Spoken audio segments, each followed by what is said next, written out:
Howdy hoo-ha, friends of the Storehouse. I'm Elyse. I'm John. And I'm Rafael. And today we're going to talk about the differences between our hybrid, heritage, and ancient grains. So let's pass it off to our farmer advocate, John. The hybrids are your high production grains that are easy to get high yields, and they're resilient crops that farmers love to grow because they're resistant to pests and adverse weather environments. The second is heritage. These are usually the farmers that have a real passion for rare grain varietals. These are pre-green revolution. They're not as efficient at growing, but the quality is much better, and they're usually a lot easier to digest. And the last category are your ancients, which are typically very, very hard to grow.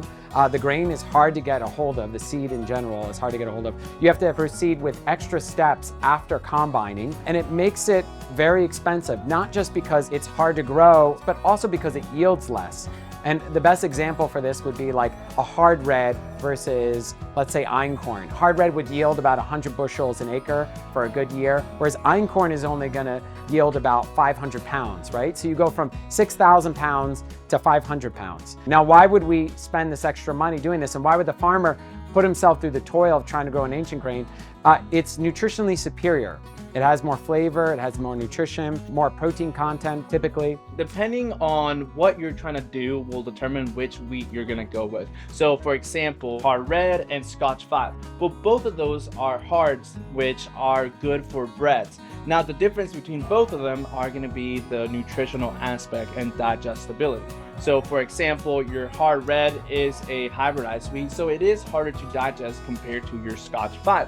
But again, if you ferment in a fermentation process such as sourdough, well, now both of them are going to be equally digestible. The only difference is that the heritage will still have more nutrients than the normal hybridized wheat like your hard red. As far as your heritage wheats and your ancient wheats, well, your ancient wheats are going to be more nutritious than your heritage wheats, but your ancient wheats sometimes are a little bit more complicated to work with. For example, let's say you have your ancient einkorn.